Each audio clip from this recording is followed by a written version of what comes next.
السلام علیکم پاکیزہ عشق بائے حورین فاطمہ قسط نمبر 13۔ کافی دیر رو لینے کے بعد ارویش نے آبرو کو اٹھانے کی کوشش کی۔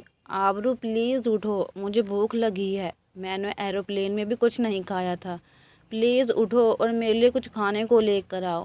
آبرو میڈم، جو کہ ابھی ابھی نیند کی وادیوں میں گم تھی، نیند میں ڈوبی ہوئی آواز میں ہی بڑبڑائی، کیا یار ارویش، اب تو تمہاری شادی ہو گئی ہے، اب تو میرا پیچھا چھوڑ دو۔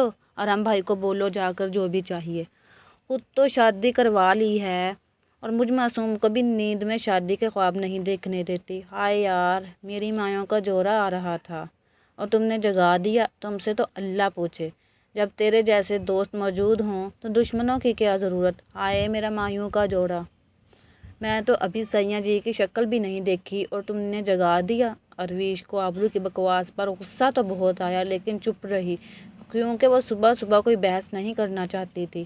وہ نہیں چاہتے تھے کہ اس کی وجہ سے باقی سب کی نیند خراب ہو۔ ارویش کو آبرو کے خراٹوں کی آواز آئی، جس کا مطلب صاف تھا، وہ دوبارہ نیند کی وادیوں میں گم ہو چکی ہے۔ ارویش نے دل ہی دل میں آبرو کو صلواتیں سنائیں اور باہر کی طرف چل دی، لیکن جانے سے پہلے آبرو کے اوپر سے کمبل اتارنا نہیں بھولی۔ ارویش جب باہر آئی تو اسے کچھ سمجھ نہیں آیا کہ وہ کس طرف جائے، کیونکہ گھر بہت بڑا تھا۔ ارویش تھوڑا اور آگے آئی تو اسے ارحم سامنے ہی بیٹھا ہوا نظر آ گیا۔ گڈ مارننگ، آپ یہاں کیا کر رہی ہیں؟ وہ مجھے بھوک لگ رہی تھی تو میں کچن ڈھونڈ رہی تھی۔ بھوک تو مجھے بھی لگ رہی ہے۔ ارحم ارویش کو کچن میں لے گیا۔ کچن بھی گھر کی طرح خوبصورت اور صاف ستھرا تھا۔ سوری، وہ میں میڈ کو بلانا بھول گیا، مجھے بتائیں آپ کیا لیں گی؟ میں بناتی ہوں، آپ باہر جا کر بیٹھ جائیں۔ نہیں، میں بناتا ہوں، آپ کو کھانا بنانا آتا ہے؟ ارحم نے شرمندہ ہوتے ہوئے اپنی گردن نہ میں ہلا دی۔ تو پھر میں بناتی ہوں، ٹرسٹ می، میں بہت اچھا کھانا بناتی ہوں، آپ باہر بیٹھیں، میں پہلے آپ کے لیے کافی لے آتی ہوں۔ ارویش نے کافی کے بعد کھانا بنا کر ٹیبل پر لگایا۔ آبرو بھی نیند میں ہی ٹیبل پر آ کر بیٹھ گئی۔ رائد کمرے سے باہر آ کر صوفے پر سو گیا۔ رائد ٹیبل پر موجود نہیں تھا، اسی لیے آبرو بھی خاموشی سے کھانا کھانے لگی۔ ناشتہ صحیح معنوں میں بہت اچھا بنا تھا۔ شام کو میری دیدا، میرا مطلب ہے میری بہن آئے گی، فیملی کے نام پر بس میری بہن ہی ہیں۔ موم ڈیڈ کی ایکسیڈنٹ میں ڈیتھ ہو گئی تھی، مجھے بچپن سے ہی میری دیدا نے پالا ہے، وہ یہیں میرے ساتھ رہتی تھیں، لیکن بزنس لندن میں ہونے کی وجہ سے وہ بھی اپنے شوہر کے ساتھ وہیں شفٹ ہو گئیں۔ اب آپ مجھے اپنے بارے میں بتا دیں تاکہ بعد میں کوئی بھی پرابلم وغیرہ نہ ہو۔ میری فیملی میں میری امی اور بہن ہے، میرے بابا کی بچپن ہی میں ڈیتھ ہو گئی تھی۔ Step mother and step sister, آبرو جلدی سے بول پڑی۔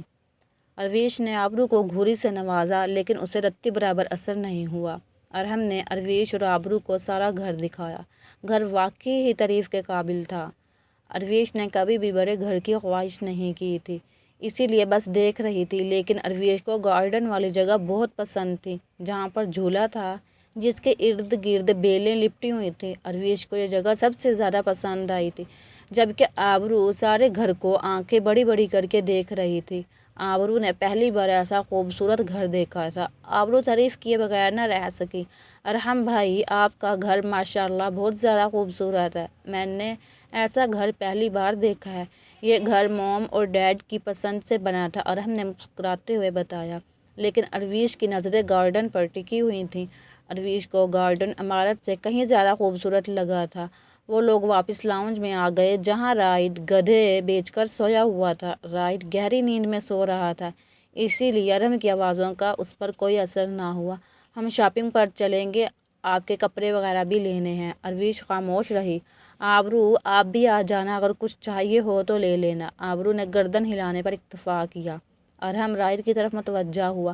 اٹھ جا کمینے، اور کتنا سوئے گا، گھر نہیں جانا کیا؟ ارحم نے رائد کو ٹانگ مارتے جگانے کی کوشش کی لیکن وہ ہنوز سوئے رہا۔ ارحم بھائی، یہ ایسے نہیں اٹھنے والا، اسے تو میں اٹھاتی ہوں۔ آخر آبرو نے اپنا فلائٹ والا حساب بھی تو برابر کرنا تھا۔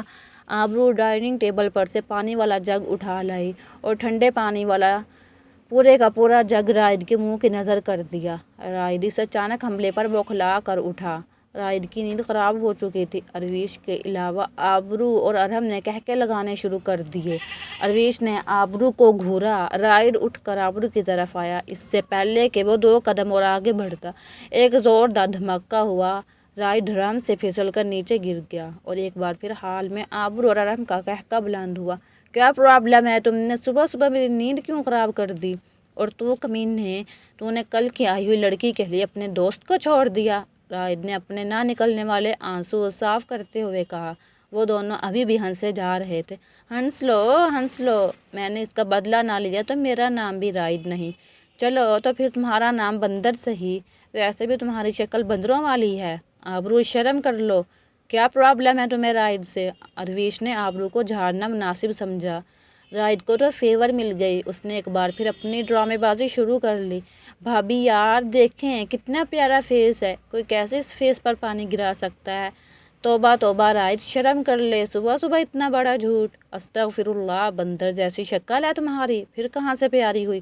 او ہیلو، اس شکل کو دیکھ کر لڑکیاں مرتی ہیں۔ ظاہر ہے اتنی بھیانک شکل دیکھ کر لڑکیوں نے مرنا ہی ہے۔ ارہم، پتہ نہیں آپ نے کیسے اسے برداشت کیا۔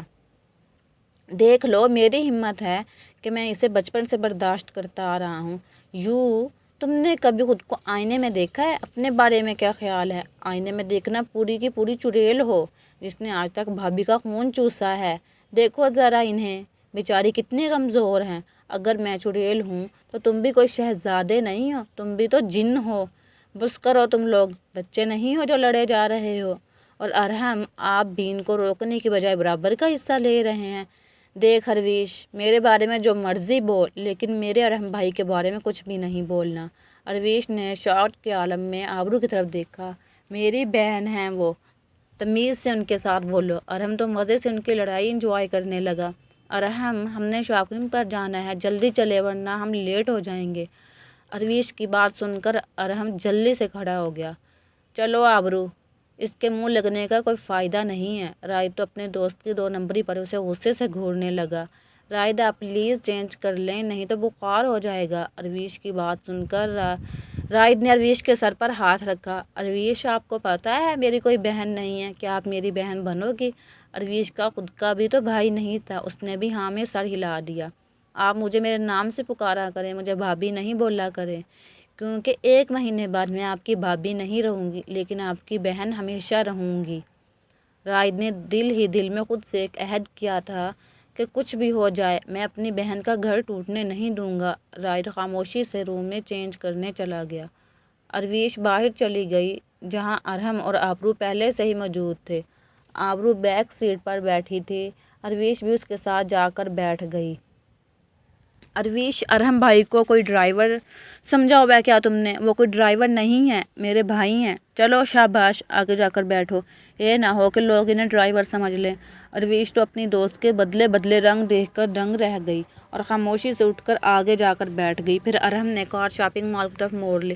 ارویش کو شاپنگ بالکل بھی پسند نہیں تھی، لیکن آبرو اس کی چیزیں لینے میں بڑھ چڑھ کر حصہ لے رہی تھی۔ ارہم نے بل پے کیا اور راستے میں کار روک کر انہیں پارلر ڈراپ کر دیا۔ ارویش پہلی بار پارلر گئی تھی۔ ارہم نے ایک لڑکی کو کچھ ہدایات دیں اور وہاں سے واپس رائد کی طرف چلا گیا۔ ارویش نے اپنے ساتھ ہونے والے ہر عمل کو پریشانی سے دیکھا۔ رائد اپنے گھر جا چکا تھا اور ارہم بھی اسے وہاں سے پک کرنے چلا گیا، کیونکہ رات کے 8 بجے دیدہ کی فلائٹ پاکستان لینڈ ہونی تھی اور دیدہ کو پک اپ کرنے سے پہلے انہیں ارویش اور آبرو کو گھر ڈراپ کرنا تھا۔ رائد خاموشی سے بیٹھا رہا۔ ارہم نے اس کی خاموشی نوٹ کی اور بول پڑا، کیا ہوا رائد، تو خاموش کیوں ہے؟ تجھ سے مطلب کمینے، تو نے جو صبح صبح اس چڑیل کے ساتھ مل کر میری برائیاں کی ہیں نا، اب تو میرے ساتھ نہ ہی بول تو اچھا ہے تیرے لیے۔ ارہم رائد کی بات سن کر مسکرا دیا۔ اچھا تو اس بات پر ناراض ہے؟ ارویش نے بھی تیرا ساتھ دیا تھا نا، ویسے یار تیری درگت بنتے دیکھ مزہ بہت آ رہا تھا، بلکہ اچھا خاصا مزہ آ رہا تھا۔ آبرو کو تو جیسے تیرے لیے اتارا گیا ہو، تیرے جیسے اڑیل گھوڑے کو وہی سنبھال سکتی ہے۔ ارہم کی بات سن کر رائد کا ایک بار پھر پارا ہی ہو گیا۔ یار غصہ کیوں کر رہے ہو؟ میں تو مذاق کر رہا تھا، مجھے اچھی لگتی ہے تیری اور آبرو کی لڑائی۔ یار ویسے تیری پسند کی بھی داد دینی پڑے گی۔ ارہم کی بات پر رائد مسکرانے لگ گیا۔ ہاں یار ویسے یہ تو ہے، بالکل میرے جیسی ہے آبرو، لیکن یار وہ تو مجھے کسی خاتے میں نہیں لاتی۔ صبر رکھ یار، تھوڑا ٹائم دے اسے۔ جب اسے تیری اچھائی نظر آئے گی تو وہ بھی تجھے پسند کرے گی۔ رائد نے جلدی سے آمین بولا، اور اللہ تعالیٰ تمہاری اس بہن کو عقل بھی دے دے۔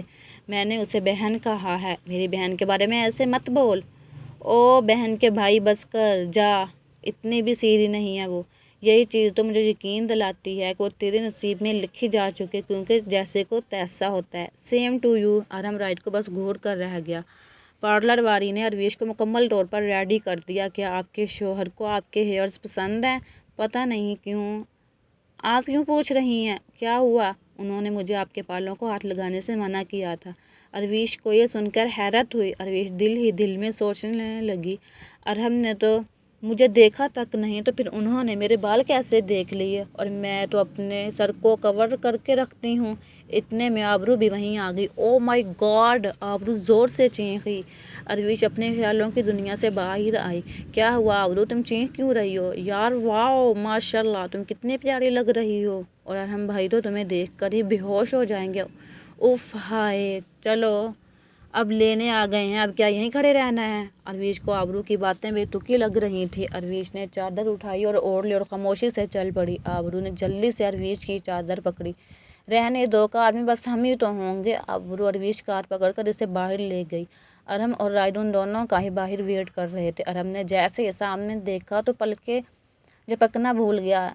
نیوی بلو شرٹ فراک جس پر سنہرے گولڈن کلر کی کڑھائی ہوئی تھی، کھلے کالے بال جو کمر سے نیچے تک جا رہے تھے، گلے میں دوپٹہ، ناک میں ڈائمنڈ، نوز پن، فاست سے کیا گیا میک اپ ارویش کی بڑی بڑی آنکھوں کو اور خوبصورت بنا رہا تھا۔ پنک لپسٹک باریک ہونٹوں پر کسی کے دل کے تاروں کو چھیڑ گیا تھا۔ وہ یکٹک ارویش کو دیکھے جا رہا تھا، جبکہ ارویش کنفیوز ہو رہی تھی۔ وہ پہلے کبھی اتنا ریڈی نہیں ہوئی تھی۔ اس نے تو پہلے کبھی پارلر کی شکل ہی نہیں دیکھی تھی، اور سامنے چاہے اس کا محرم تھا، لیکن اس کے لیے صرف ایک ایسا انسان تھا جس کے بارے میں وہ کچھ نہیں جانتی تھی۔ رائد نے ارہم کی طرف دیکھا تو مسکرا رہا تھا۔ رائد نے جلدی سے ارہم کو چٹکی کاٹی۔ کیا ہو گیا ہے؟ نظر لگ